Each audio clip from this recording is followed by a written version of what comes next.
What is shaking, everybody?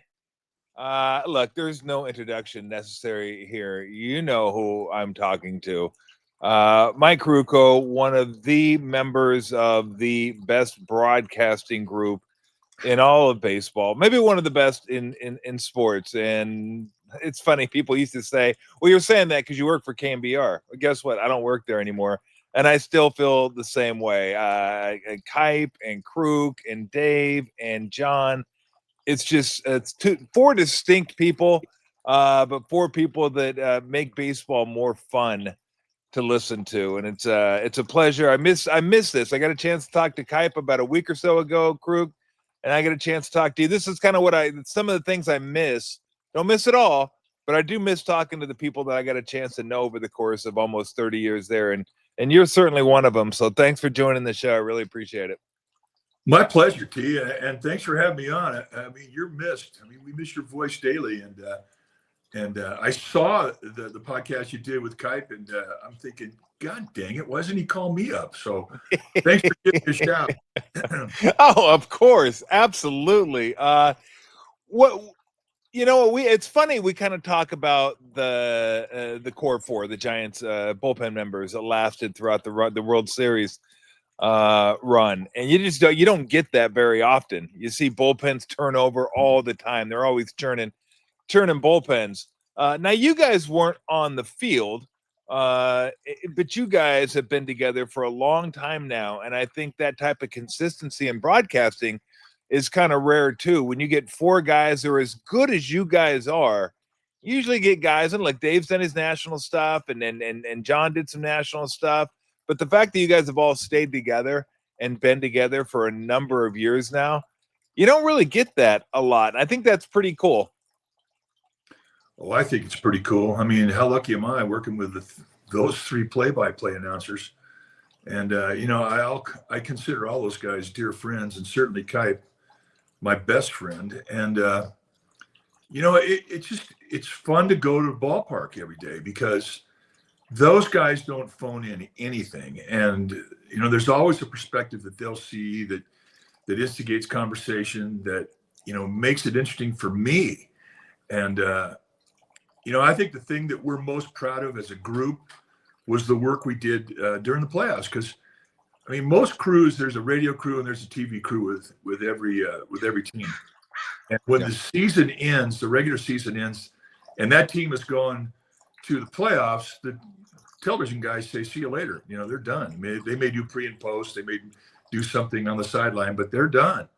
The radio guys take it over. But John and Dave embraced Kipe and me and said, we wanted to be a booth of four. And it's the thing that we're most proud of. It's and we certainly not now, but really not ever have we taken one day for granted. I have so much respect for those guys that I work, and it makes you better when you feel that way. When you have respect for your peers, you better bring some game, and that's what we try and do. But we love it. We're fortunate, and that says a lot too, because a lot of times the radio guys would be like, "All right, now it's our time." The TV guys had their time for 162 or how many games they did. Now it's our time to be the sole voice of the squad. So for them to want you to be there, knowing that it'd be fun for all of you guys and it'd make it a better broadcast, really it does. It speaks volumes.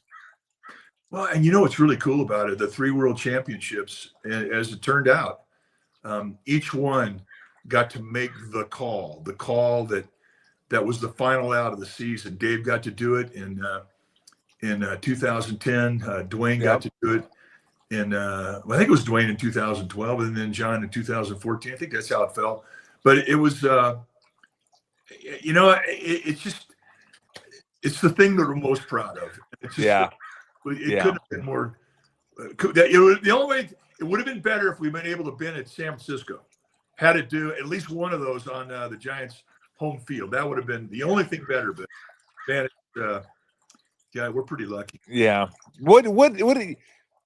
It's interesting when people ask me my philosophy, broadcasting philosophy. And I never quite got into the I'm there to teach people basketball. I think if I'm good at what I'm doing, I'm kind of teaching them as we're going, but that's not really my goal. My goal has always been to make the broadcast more fun, make people laugh a little bit while they're listening to the game or watching the game. It's just I don't need to make you know that I'm smarter about basketball or I think that I just want you to have a good time while you're watching the game. How do you feel? Like what's your if you have a philosophy, like you trying to teach? You trying to just have a good time? You trying just to be you? Or are you just trying to make Kipe laugh? And you figure if I can make Kipe laugh, everybody else is laughing along with us. Yeah, kind of all that. You know, it's fun to go to the ballpark knowing you're going to laugh every day. Yeah, and we do, and we know how to make the other guy laugh. But you know, I think what we try and do, you know, the problem with professional sports from a broadcasting perspective is that those guys make every sport, whether it be hockey, football, basketball, baseball, golf, whatever, those guys make something very difficult look hard, or I'm sorry, look easy. yeah. And I think that's true genius. I do. And I think that's why there are guys and women getting paid to play professional sports, because they make something very difficult look easy. I try, as a color analyst, to point out things that are going on in the minds of the pitcher and the hitter and the players, how they prep for each pitch, the importance of the pitch, what they're trying to do, what the situation calls for, what the umpire's strike zone is, how the ballpark plays, how fast the infield is. I mean, those are all intangibles. And, you know, I mean, it's relevant in football and baseball. I mean, because you can be on natural turf, you could be on synthetic turf, but you're still dealing with winds and you're still dealing with weather. And baseball is all of that. You know, with basketball, you're always going to be indoor in a hard court. You don't have to deal with weather elements. And so hockey doesn't either. But in baseball, those are big deals. I mean, you go take a look at a fisherman. What does he do before he even gets out of the car? He's looking at the weather. He's looking at the wind. He's looking at how cold it is, how deep the river runs. You know, what's biting on the top of the water. You know, he's putting his game plan together. And it's the same way for a ball player. When they get to a ballpark, you know, they're looking at the sun in the daytime. They're seeing how the sun plays, where the shadows are. What part of the game are you going to be handicapped by the sun? The wind, how fast the infield is up.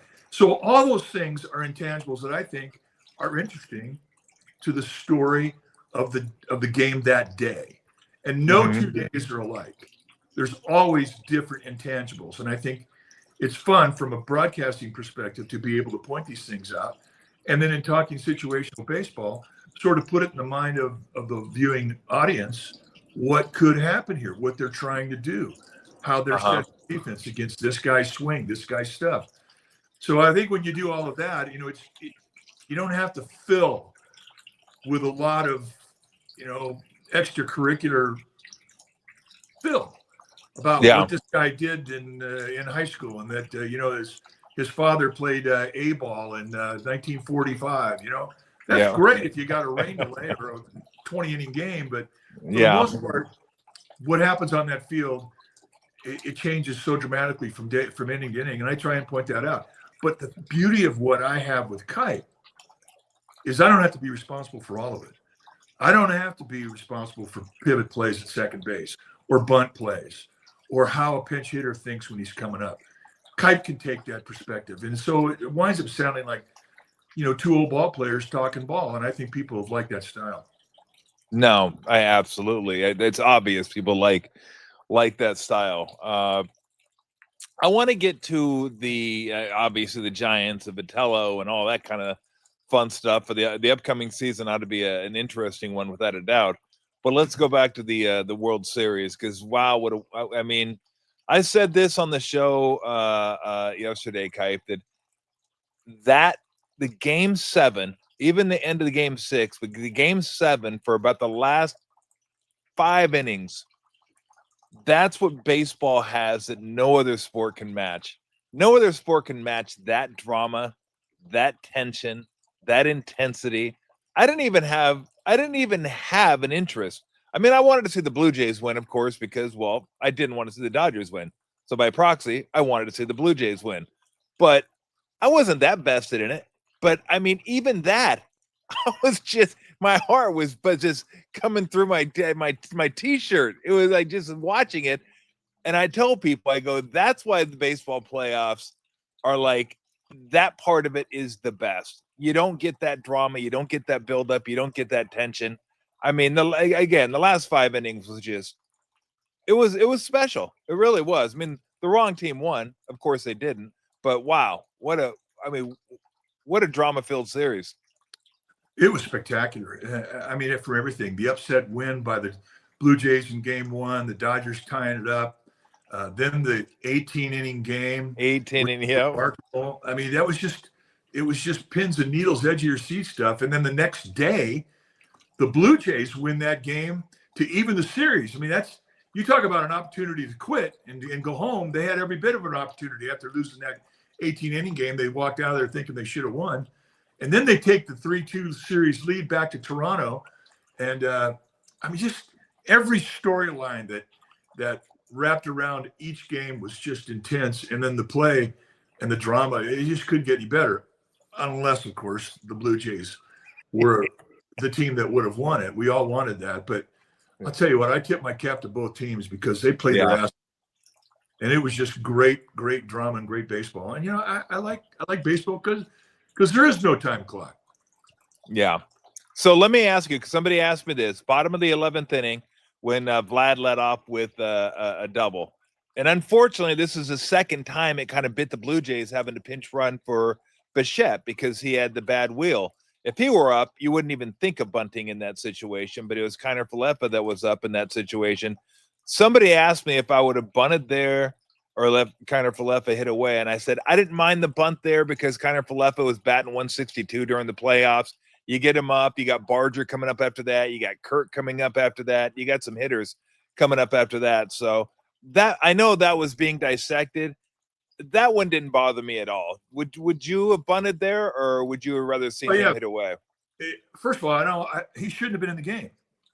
Yeah. My opinion was they pinch ran Bichette with a 2-run lead, so he wasn't the important runner.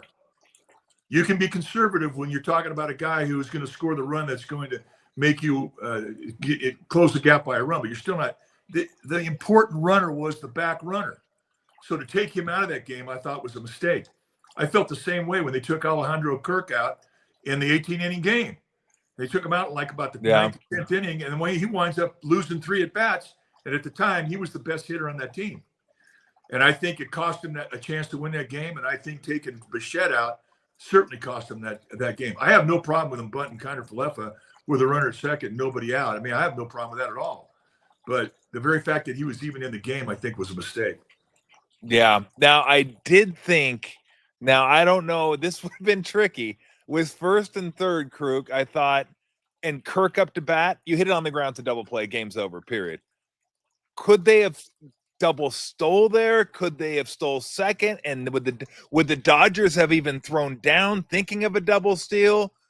I don't know how they would have played that. And I know Barger's not a burner, but he's not slow. Did you think about, how do you think that would have played out? Do you think the Dodgers would have thrown through and said, look, if you want a double steal to tie the game, that's fine? Or they would have cut it off midway, thrown through, but have the run, like Mookie coming toward the plate to cut it off? I would have been interested to see how they would have played that out. Yeah. Well, first of all, Barger, he could fly. He's got great speed. And, I would have liked to have seen him take the force out of it, at least by trying.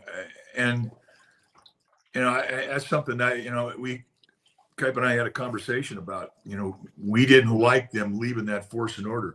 As soon as they set the force up, which was the right call, and knowing Alejandro Kirk's speed and his ability to put the ball in play, and he's also a guy that will chase a bad ball and put it in play.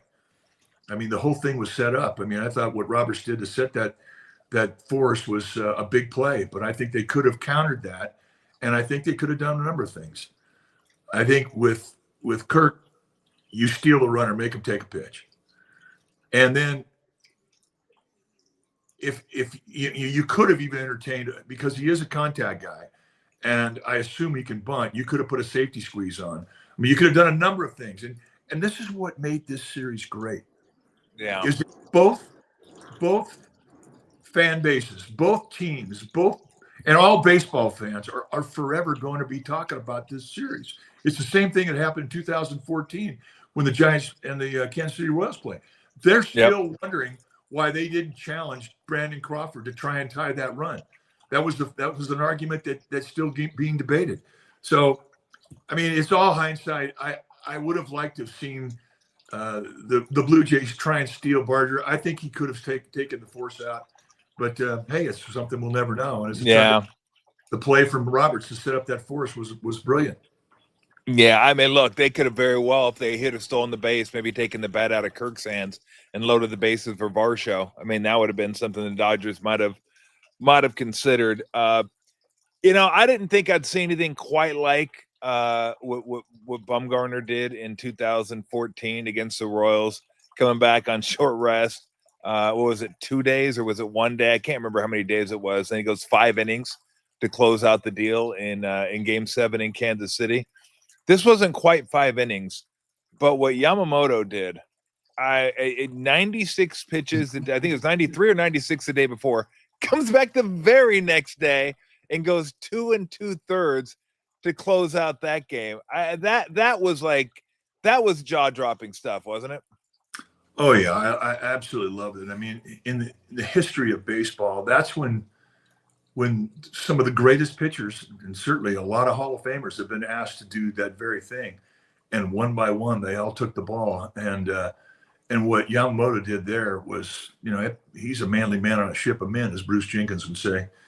And and it's such an unusual thing, especially now since they've devalued the starting pitcher position. But the fact that he had, 2 complete games in the playoffs back to back. Yep. And then for him to take the ball a day after he threw 96, it's just remarkable. I mean, I don't know. I think he could have given him 5 innings. He was throwing the hell out of the ball. It really was.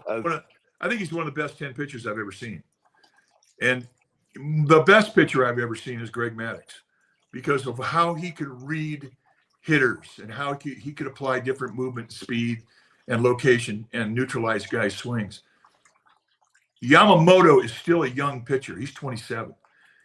But his command of his stuff is so far above everybody else's, and give him time and he will evolve, as if he stays healthy, as a guy who'll be able to read hitters. I don't know if he'll ever be as good as Maddux, but I'm just telling you, this guy is one of the best top 10 pitchers that I've ever seen.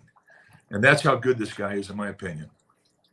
4 pitches. He throws them all for strikes and throws them in any count. He's really, really amazing. And this has been kind of my argument, Kruk, over the past few years with baseball and basketball, is that analytics has gotten so ingrained in the games now. And look, I get why. It's useful stuff. There's no doubt about it. But I've always said that efficiency robs us a lot of times of entertainment, because the analytics will say don't do that. Because certainly the analytics were not on board with somebody going 93 pitches and then going 2 2/3 the day after. But it's Game 7, all hands on deck. You're good to go. You throw the analytics out the window. You're probably not going to do that during the regular season. But to a lesser extent, I think sometimes analytics does rob us of special achievements, special stuff that could happen on the court and on the baseball diamond, because the analytics say that's not the way to go about it. And I just think efficiency is great. And I'm not saying people shouldn't pay attention to it, but efficiency sometimes gets in the way of entertainment. And that's kind of what we're out here doing anyway. We want to watch sports for entertainment, don't we? Well, we do. And the starting pitching position, as I mentioned before, has been devalued. Yep. Rare that organizations let a guy face a big league hitter 3 times. And, when I have conversations with Oral Hershiser or Ron Darling or Jim Deshaies or Greg Maddux, I mean, we always refer to the knowledge. The knowledge is how you get big league hitters out of 3rd and 4th time. The knowledge is what allows you to get big league hitters out with inferior stuff. You get them out with your mind. You know their swing types. You know what movement you can throw to neutralize their swing. And it's just a matter of you being able to execute that pitch. And the beauty of it is, big league hitters are the same way. They know you. It becomes the ultimate chess match. And these are the things that we really miss when you all retire, that game. To learn, to get the knowledge took me 10 years. And this generation of pitcher is not being allowed to gather the knowledge, because you learn the knowledge the third and fourth time you see a big league hitter. They're gone. They're in the shower. Their day's over after 5 innings or 100 pitches. I mean, it's a sin, because what we like as fans is we like to see a guy go out there, and we like to see him get a big league hitter out a third and a fourth time. It's still appreciated. That, fortunately, has not been devalued, even though the opportunities for pitchers have been all but taken away. But when they are allowed, when a guy is allowed to go a complete game, everybody loves it. Certainly when they're allowed to go pitch a few extra 15, 20 pitches to pursue a no-hitter. But when you said, and what Yamamoto did in the series, both with his complete games and the day after a start, we love that as fans. It just isn't being allowed, and I'm happy that this guy had a chance to do that. I'm not happy with the outcome. I wouldn't root for him. I was a Blue Jays season ticket holder there for about 10 days. Weren't we all? It's funny because I look back, and for some reason, there's a couple matchups I remember getting really pumped up for back in the day. Dave Stewart versus Roger Clemens in the playoffs. Like either of those guys could go throw a complete game, throw a gem. You know, it's going to be low scoring. It's going to be taut. Doug Drabeck, May Maddox. And I don't feel like we get that. We don't get that anymore. And even if we get that, Kruk, we know we're only going to get it for 6 innings, maybe 7. Back then, there was the promise that if those guys are pitching well, you could get a complete game, maybe 2 complete games, and let's see how it goes after that. Now you're thinking, well, this is going to be an incredible pitching matchup. I hope it goes 6, maybe it goes 7, but the chances of these guys finishing the game are remote, where back in the day, there was a pretty good chance when the ace showed up during the playoffs, if he had his stuff, he was going the whole way. Oh, yeah. I mean, the complete game stat, I mean, it's comical. Funny.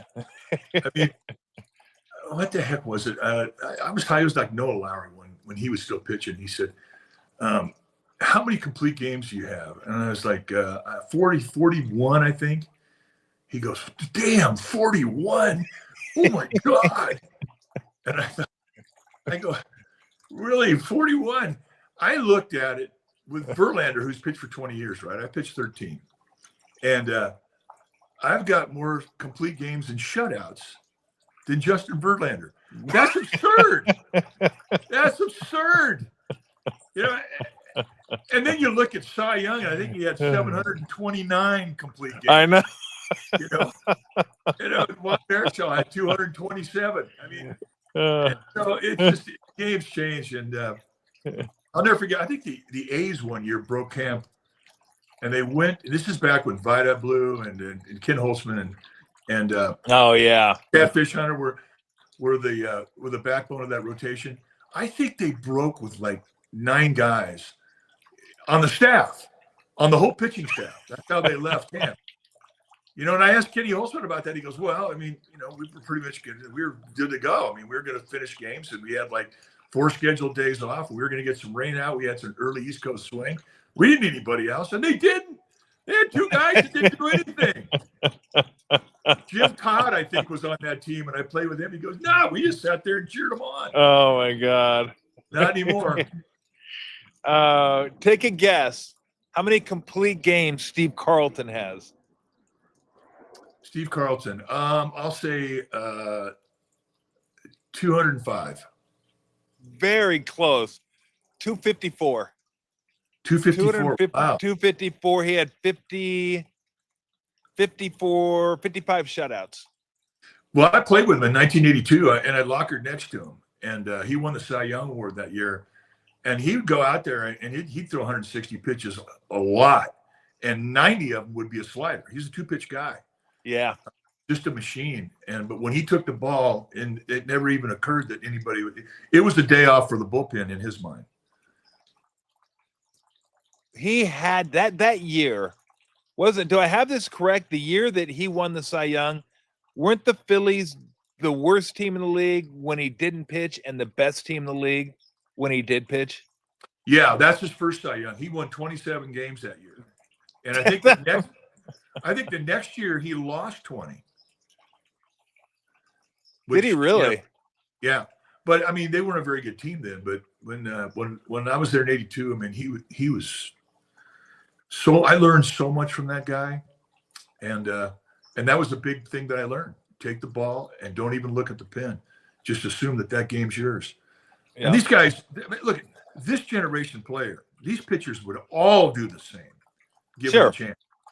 This isn't their choice. They want to pitch in that ninth inning. They want the shutouts. They want that. They don't care about pitch count. They feel great.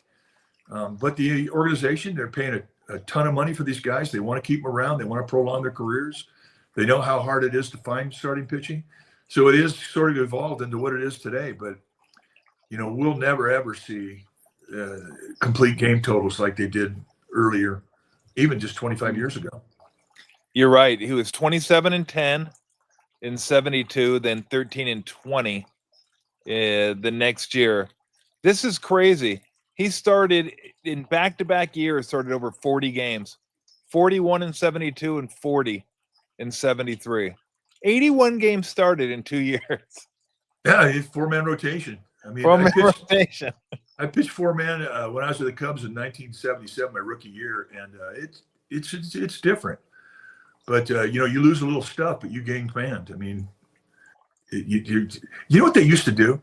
They'd have four-man rotation, and you know what you did? You say you pitched on Monday. You know what you did on Tuesday? You threw a round of batting practice. Did you really? Yes. Then you took 2 days off and came back the fourth day. But I mean, wow, they used to beat those guys up. Oh my God.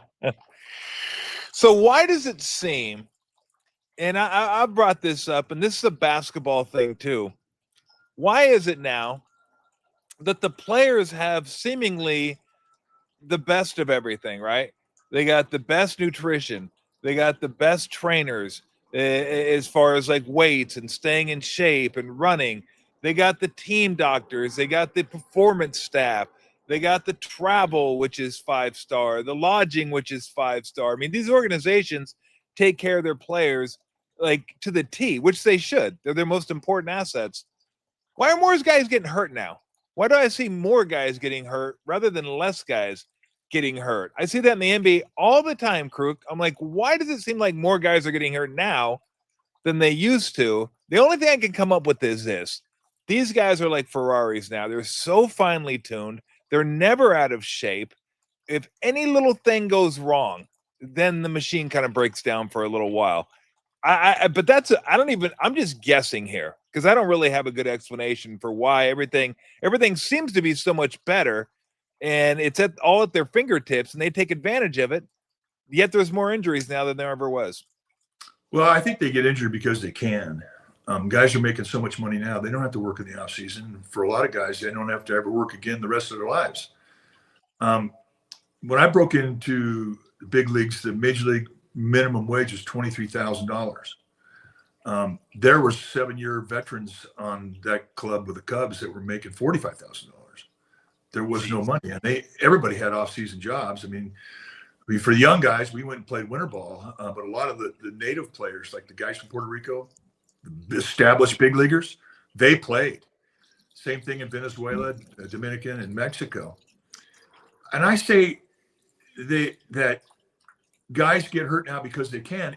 If half of the injuries that they miss games with, had it been in previous generations when they didn't have the ability to make the money that they can make now, they would have played too, just because they need the gig. They didn't want to give their job up to somebody else that they would take it from them. I mean, they had kids to feed, they had wives to take care of. Yeah. So I think that's a big part of it. Also, they have new muscles that we never even had. We didn't have oblique muscles when I was playing. Who the hell ever heard of an oblique?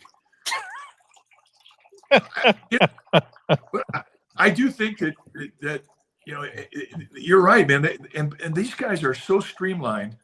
Every position has its own workout regimen. They don't even take much time off at all. They get right back. These guys are working out for next year already, and they're going at it hard. They're disciplined. They do everything they can to maximize their abilities. But anything that happens to them, that trainer comes out on the field, and his job is to talk them off the field. If you're a player, you have to give up a better argument than the trainer, and they err on the side of caution, and they take them out, and they miss games. We didn't have paternity leave. We didn't have bereavement leave. We didn't have any of that stuff. And, it's evolved into a much better environment for players today to be able to live their lives and be supportive of their families, et cetera. But it is definitely, it's cut their ability to take the field, and as fans, we don't like it. I hate guys getting hurt. I hate it. Yeah. Well, look, I think they make up names. Like, we had obliques. I don't know what they were called, but the injury reports, and you get them, baseball games, I get them for basketball games.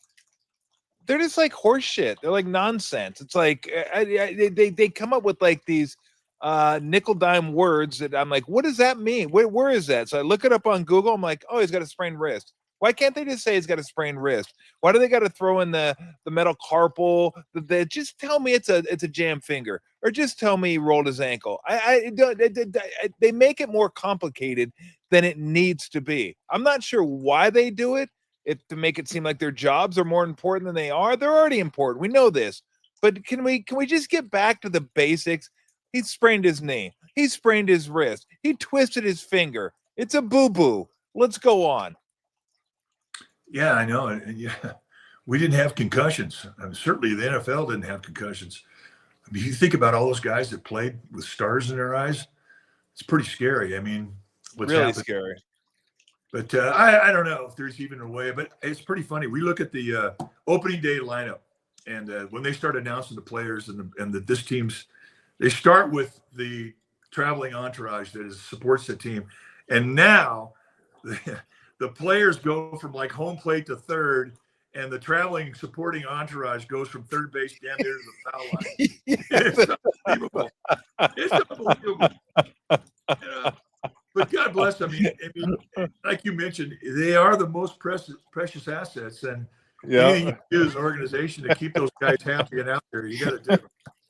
It's so funny, Kai, because I traveled during the playoffs, and I remember when I was playing, everybody fit on one bus rather easily, I might add. And now it's three buses to get to the arena, and just everybody, all the staff, it is just wild. And I don't know if I brought this up on the show. I probably have. I don't know if it takes place in baseball as well, but basketball is funny. We'll be on the bus. In the front of the bus could be coaches, broadcasters, masseuse, chiro, team doctors, whatever. And then the players in the back. Now that'll be coming home, because there's three different buses because each player has a different shooting time. I didn't realize this till about 5 years ago. We stop at the arena and no one gets off. Everyone just sits there. I was like, what is it? Do anybody getting off? Like, they wait for the players to get off first. All the players get up and the players get off the bus. And then when the last player gets off the bus, then everybody else starts getting off the bus. And I'm like, what kind of happy horse shit is this? Like, we got to wait for the players to get off. Like, that's how important they are. Like, can't we just all get off the damn bus? But, I just, go along to get along. So I just wait for the players to get off and then get off with everybody else. I've never seen that before. Yeah, well, it happens. And when you start increasing the entourage, and then you start going into the guys and the men and women who are responsible for analytics, you could be talking taken anywhere from 8 to 20 extra people on a trip. Yes. And so getting seats is not always that easy. Whereas before you'd have one whole row yourself. Now you're sitting there next to the shitter in the back of the plane, and you've got two guys sitting next to you. It's like, wait a second, I've been here for 50 years. What are we doing here? That doesn't mean anything. I swear, I used to kid the Warriors last year. I go, do you have a masseuse for the left leg and a masseuse for the right leg? I go, how many masseuses do we need on this plane? Apparently, they do need a masseuse for the left leg and the right leg. Oh, brother. The Dodgers did something this year that I'd never heard of. I mean, when you go out on a road trip, during the season, you have one plane. In the postseason, you will maybe have two planes and sometimes 3 or 4, depending on if your organization takes the whole front office, which the Giants always did, which was remarkable and fun. But this year, the Dodgers, from the very first day to the very last day of the regular season, they travel with 2 planes. And I'd never seen that before. But I think now that ground's been broken, you're going to start seeing more teams do the same thing. I mean, that's an enormous additional expense. But it's all about keeping the players comfortable and happy. And, and they don't want to rub elbows with, and get asked questions or have conversations with people that they don't want to have conversations with. Yeah. And so it's going to happen more and more. But players, and you can understand how they want their exclusivity and how they travel. And, I respect them for it, but it certainly wasn't anything we saw in our generation. No. Give me your thoughts on Tony Vitello. And obviously there's a lot we don't know. I said it's like going to the horse races and betting a maiden race. You don't really have a lot to go on. You're just kind of like, let's watch it unfold and see what happens. I don't know if you learned anything during the press conference or the people that you've talked to, but just give me your thoughts on the hiring. Well, my oldest son, he played with me when Tony was. Oh, really? In the collegiate league. He was with Salinas. He was one of the Packers. And my son played against him, played with him for a couple of weeks and whatnot. But anyway, he got to know him, and he knew that this guy was going to be a coach. He said, he's got a dynamic that it's contagious. And certainly it has paid off huge dividends for him in his coaching career, all the way to Tennessee, where he was probably arguably, at least one of the top 5, if not the best coach in the college ranks. Coming into professional baseball is a big concern of mine. And Kipe and I think everybody who's ever played feels the same way. A couple of things that he's going to have to do. Number one, he's going to have to learn the rule book. The game of college baseball, as opposed to the big league baseball, is like checkers to chess. And I'm not saying that checkers is a simple game. It's not. But it's a different game. And the other thing that he's going to have to do is he's going to have to pace himself, because he's never played more than a 60-game schedule. He's had days off between games. You play a Tuesday, then you have Wednesday, Thursday off, and now you got the weekend. Well, you don't have that. You have 162 games.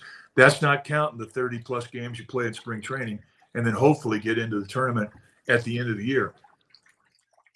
It's going to be real easy for him to burn out early, and he's going to have to be very cognizant of that possibility.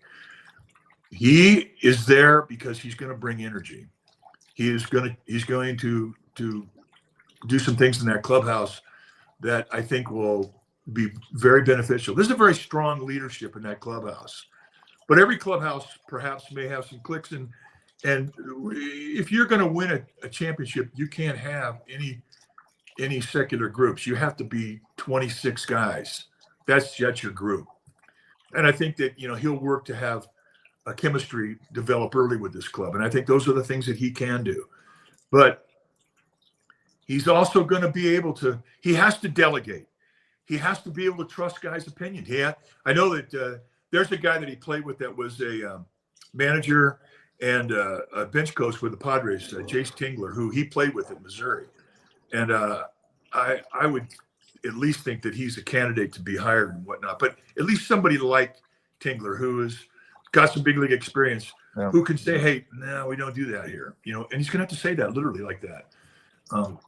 I mean, it's a different culture professionally. It is, and he's going to have to be a quick study, and I think he is. I mean, what I took away from the presser and the conversations that I've had around the country from people that have known this guy, I haven't heard one bad thing about him. He's a Charger, and so it'll be an energy that I think can be quite beneficial. I think energy really helps older players more than younger players. Younger players are going to have their own energy. Yeah. If anything, they're going to be able to have a tough time having too much, being able to control that energy. But older players, they can get very sedentary with their routine. And if you get somebody who lights a fuse up your ass, that's a good thing. And I think this is what he's being brought in to do. Yeah, I think one of the things that guys have to realize, whether it's baseball, basketball, football, whatever it is, going from the collegiate level to the pro level, is you're dealing with men now. You're dealing with men that have families, and they are a long ways away from sometimes I don't want to say grabassery of college, but it's a little different in college when you are the dictator of a program and you do what I say to do as I say to do it, or I control your playing time, I control your at bats, I control your innings pitched, I control everything. That's not the way it is when it comes to the professional level. I mean, you have to handle these guys. And I think most guys know that. It's just, can they do it? And I think once you do that, I agree with you. The more experience on the bench, the better for him. I think that's one thing that helped Steve Kerr immensely when he took over, is he hired Alvin Gentry as his lead assistant, who had been a head coach before, that could help him with things. Mike Brown was the guy that was one of his assistants. Kenny Atkinson. He likes having former head coaches because it's another set of eyes out there. And it doesn't matter who gets the credit, as long as someone gets the credit, because you're winning. Everyone gets the credit. But Mike, that's a one thing I always wonder if guys understand, like, the different dynamic between, okay, this is my organization. I run this thing now. Now I got to collaborate. Now I got to share it. It's not the same thing. And these guys are men with families, not kids anymore. Yeah, I mean, that's an outstanding point. And I do think that Buster Posey will create that environment for Tony Vitello with his coaching staff. It isn't going to be an inexperienced staff. I mean, you'll have some, perhaps, that may have come from Tony's world, but the majority of that staff, I think, will be people who have big league experience. And so I, again, repeat, he's going to have to delegate, and he's going to have to listen to these voices. And then, I mean, there's little things that happen on a daily basis. I mean, in professional baseball, the spread after the game's a big deal. It's 11:30. You're hungry. It's tough to go out and get food. You want it right there. But one thing you can't do, you can't go walking by on the way to the shower and reach over and grab a piece of salami when you're naked. There's a ton of stuff like that. You could lose credibility in a heartbeat. Dick in the spread. Put him in the book. Dick in the spread. So, now, did anybody ever do that? Did anybody ever do that in your playing days? Grab something while being buck naked on the way to the shower? Oh, hell yes. Are you kidding me? And they never got away with it either. It's like, hey, I hope you enjoyed that $100 hot dog you're eating right there.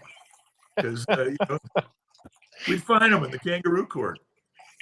Oh, you can't wait till you're showered. They got to eat it. They're not eating in the shower. Please tell me they're not eating in the shower. Well, they're at least chewing the hot dog when they get there. I mean, yeah. You're sitting there.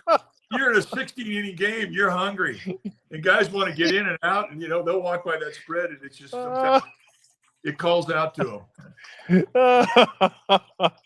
How much of the spreads changed since you played? Well, now it's remarkable that, and this has all been negotiated in the basic agreement. They have professional nutritionists that design the that day's menu, and you'll have, you get damn anything you want. And I'd say 70% of what they put in their mouth is extremely healthy. And it also has, it's a diet that allows you to recover quickly, which is the whole point. So they've really done a lot of study to it. And it's evolved for the good. But, guys still want a gut bomb. I mean, you're talking about guys who are 23 to 28 years old. They want to eat fat. And half these guys need to. They're trying to keep weight on. So that you can still get a good burger or a good cheesesteak in Philly or, a good pizza in Chicago. And guys do. But it is night and day difference. We had it. When I play, you go into Pittsburgh, and at the end of the game, you'd have a tray of hot dogs, no condiments. The only thing you had was a piece of bread to go with it, and they had crackers and peanut butter. Go get them! And the thing that pissed you off is in Pittsburgh is there was no 24-hour room service, and there were no restaurants that were open past 10 o'clock. So that was it. That unless you brought your own food, you were eating peanut butter crackers and a dry hot dog. So those days, thankfully, are gone. I gotta tell you, in Philadelphia, when we went there a few years ago, me and my buddies went on our sports trip, and we were in Philly for the Braves and the Phillies. And Kevin Franzen, played there, knew the ball boy there and everything. He had them bring us up 3 Philly cheesesteaks from the clubhouse. Because he told me, he goes, don't go to Gino's and that other place. He goes, overrated. He goes, let me get you some real. I'm like, well, we already had them. But he goes, I go, I'd love to try them. And he goes, no, these are the best in Philly. I go, well, yeah, but nobody can walk down to the damn clubhouse and grab a damn Philly cheesesteak. He goes, that's where I'm come in. I got you taken care of. So 3rd inning, ball boy comes up, has a bag, brings us 3 Philly cheesesteaks, give him some money, say thanks, appreciate it. And I'll be damned if he wasn't right. Those cheesesteaks were outstanding. Like, I could live off those things, Mike. Those things were incredible. Yeah, they're sinful. That's the age-old argument amongst neighborhoods in Philly as to who's got the best cheesesteaks. Hey, it's Gino's. No, it's Pat's. No, it's Jim's. It's endless. Oh, so let's talk pitching real quick. What do you next year for the Giants? It was interesting because I thought the pitching for the Giants this year would be the thing that would carry them, and it was the pitching ultimately that kind of faltered the back end of the rotation. Ray and Webb must have felt like they had to win every single time they went out there to pitch, and you can't put that type of stress on the top of your rotation. Although I'm sure they would say we welcome it. That's what we love, but it's still a lot to shoulder. So they got those 2 guys at the top. We'll see what happens with Verlander. I thought they're so young, they're going to have pitching for a while. And it's like, where are they at with the pitching now, you think? Well, I thought last year was significant. I think the last 2 years are significant. I think Tony Vitello is inheriting a team that doesn't have many holes. They're built to go. And I say this because for a decade, whatever group of veterans the Giants put out on the field, they could not support it with their own developed talent from their minor league system. There was nothing there that really created an impact. We're talking 10 years. The last 2 years, the Giants have debuted almost 35 guys out of their organization. So they have a pretty damn good overview. Plus, the first time you get to the big leagues, and it's true in every big league sport, when you get there, you realize this is a different world. It's a different speed. It's a different strength level. I need to get to that speed level. And I think that the young players that they've had, especially their pitchers, have made quantum leaps to be able to consider themselves people who are going to be able to count on in the rotation next year. And I think that happened this year. They got Lander Roop's going to be a beast. He's going to be just like Logan Webb, very similar in style, and Birdsong, he'll get squared away and whatnot, and Keaton Wynn. They've got guys that will be big leaguers, and I'm leaving like 3 or 4 of these guys out. Who was the guy? Wisenhunt. He looks like he's going to be a good. Who's the right-hander they brought up there, the sinker ball there towards the end? I forget his name right now, but they've got guys who will fill in those spots. What they don't have, they dealt away 3 significant arms in their pen. They lost Eric Miller, then they lost Randy Rodriguez. Miller's going to be back healthy. Rodriguez at some point next year, they're hoping he's going to be back after Tommy John. And they'll probably fill in a couple spots with a free agent market. There's some good arms out there. So I think that they'll have a pitching staff that'll be pretty solid and will allow them a chance to win every day from their rotation and a chance to close games out when they get a lead. That I think are the big priorities there, more so than even bringing in a position player. I think the urgency is in the pitching staff, but I don't think that they have to travel too far with the starting rotation. That's how far along our young pitchers have developed, and I think will continue to grow. Some of these guys have really high ceilings. Landon Roop especially. This guy, he's going to be something. Yeah, I like him. I'd like to see Wisenhunt come back next year with a third pitch because he's got a really good changeup, but the fastball isn't quite dominating enough just to be a two-pitch pitcher. I think if he added in whether it's a slider, a cutter, a good change, a curve, whatever, or not a good change, he has a great change, a curveball, just something to get people off the fastball, the changeup combination. But he could be an interesting piece. I think with the offense, Krug, I said this to Kipe. I think Jung-Hoo Lee has got to be a leadoff. He's got to be a leadoff hitter. He's got to get back to hitting the ball the opposite way, be a leadoff hitter, be the guy that can get on base, steal some bases, be disruptive, set the table for the guys behind him. But look, I think that's the offense you're going to have, and that offense should be more than good enough to go out there and compete with just about anybody now that you got Devers in the middle. Jung-Hoo is a very interesting piece because I think he made big-time gains mentally this year. I thought he had a gas towards the end. Not a big guy. This was his first year ever, getting deep into the season without an injury. So I would really expect him to be back in spring training with about 7 or 8 solid pounds. And I don't know if the stolen bases are in there with this guy. I don't. I think he may be a guy to get you 12 or 15, but I don't think of him as a guy who can steal a base when the whole ballpark's looking for it. But I do think that he could be a good center fielder. But I'm not sure. I mean, I think he's going to be in competition for being the center fielder. It may be that he finds himself being a corner outfielder. I don't know.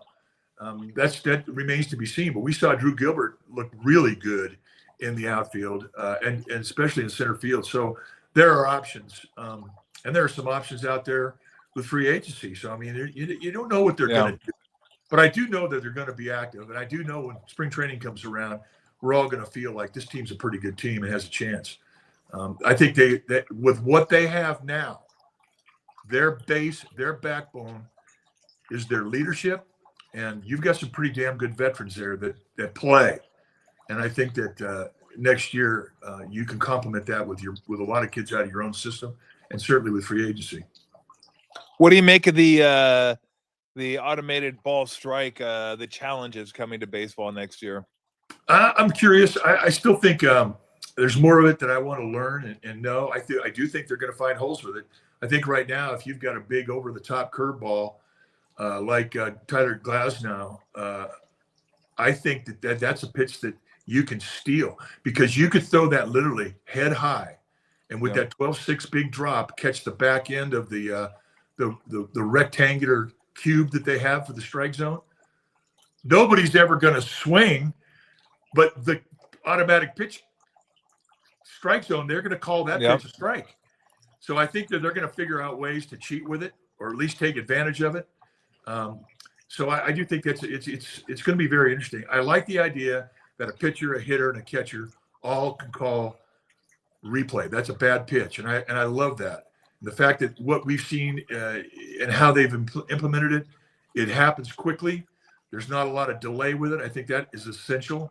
So I'm looking forward to it. When I saw it last year in spring training, I liked it. So, it's another way to make this game better with science. Yeah, no doubt about it. All right, before we let you go, a couple more. As I mentioned before, I mean, it's just a pleasure getting to watch you and Kipe do your thing, and then you add John and Dave in there, and to me, the best foursome in the sport.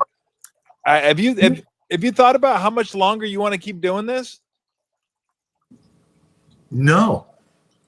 I mean, business as usual. Keep going. You know, as long as you keep strapping on. I mean, you know what though, T, it really, it means more to me now than it ever has been. I mean, Kipe and I, we don't take one game for granted because you just don't know. It is going to end abruptly, and I think that's kind of how we both want it to go. We want to take it to the end. Well, hopefully you guys will keep on doing it, and hopefully you guys will end up in the Hall of Fame together one of these days. You can go in together because you most certainly deserve it. All right, maybe the most important question of the day: are you a chili guy? You talking about chili? You make chili, or Chili Davis? Make chili, eat chili. Not chili tonight. Not Chili Davis. We're all big Chili Davis guys. Yeah, I love chili. In fact, I make beans like once a week. Really? Yeah, always. So you are a beans in chili guy. Oh yeah. Oh hell yeah. Oh hell yeah. So do you recognize chili without beans? Yeah, my wife, she doesn't do beans, so when she makes chili, it's always just meat. Bravo to your wife. Bravo. Yeah, and it's killer too. But I still sneak beans into it. You sneak beans into her chili? Oh hell yeah! Look at you got Popeye walking around with a can of spinach up his ass. I got one in. I got a can of beans in my front pocket all the time, man. I can produce that one. All right, what kind of beans? Black beans, navy. What are your favorite beans? I like them all. It just depends, You got to mix it up. Like right now, I'm doing I just made a pot of beans. The Instapot and beans, that's match made in heaven. You can make beans. You don't have to soak them overnight. You just eliminate 12 hours of prep. But right now, I have baby navies right now that are just incredible. Wow. When did the love affair between you and beans begin? Oh, my dad, he loved and my mom was a great cook. My mom was a nurse. She worked nights. And so, she cooked things that she could do fast. And beans were part of the program. She let them soak all day, and then nighttime, boom, she'd fire them up, and they'd be on the table. My old man and beans. So I kind of inherited that. Was there one meal that your mom cooked that you could not wait to get to the dinner table for? Oh yeah, corned beef and cabbage. She was an Irishman, and she could cook, and she could do things with lamb and corned beef and potatoes that would make you cry. What's your favorite thing to cook? I love. We do everything. We love everything. I think that you really show off with how well you cook fish. If you can cook fish, I think you can cook anything. Yeah. And we eat a lot of fish, and it has to be cooked right. Now give me a tip then. I don't cook a lot of fish. I don't want to screw it up. I just figured tinfoil's involved somehow. Tinfoil, lemon, and butter. Well, any whitefish, I cook it. I mean, I'll poach whitefish, like with Mexican culture and Mexican cuisine. I think are the most spectacular things. And being raised in Southern California, my grandmother was born in Mexico City, and she was a great cook. And when you had fish, it wasn't always the greatest cut. And more likely than not, it was a whitefish. And she would make a veracruzano that was just fantastic. And it would always be moist. So it has to be moist. And I think it's the easiest way to cook fish. Slice up peppers, an onion, a jalapeno, and then you put a little bit of chicken broth in, and you just have a pot with a lid, throw your whitefish on top of it, and don't overcook it. And then there's your serving. You serve it with the peppers and the onion, and bring the fish right up, and there's your main course right there, and it looks beautiful and it's incredible, and it's good the next day. So cod, halibut, any whitefish, scrod, monkfish, whatever you want. I mean it. And I don't do tilapia. Sorry. No, I don't do tilapia either, and I don't do tilapia because I saw this episode of like, I forget the guy's name that does these jobs that people don't want to do. And he had to clean this fish tank, and it was filled full of tilapia, and tilapia are shit eaters. They like eat the shit like other. And I was like, I go, I know that like if just because they're eating shit doesn't mean it's coming through, and I gotta. But ever since I saw that episode, Kruk, I'm like, I can't eat these shit eaters. It doesn't. It's not appetizing to me. It sounds like it didn't sound good.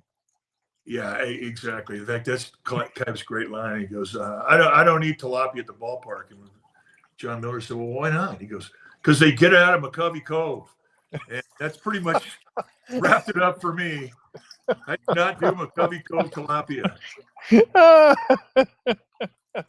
Okay, now you brought me onto something else before I let you go. What's the funniest thing you've seen at the ballpark? You guys always show the crowd. You go out in McCovey Cove and show somebody. Can you remember the funniest thing maybe you've seen out there that kind of caught you off guard? Well, I mean, I think the funniest thing is always the yawners. The yawners go out there, and people will sit there in a crowd of 40,000 people, and when they're tired, they will unabashedly, without even trying to hide it whatsoever, just yawn this rhino yawn, and it's just, if you see we got yawn like this, the only thing you want to say is, Oh,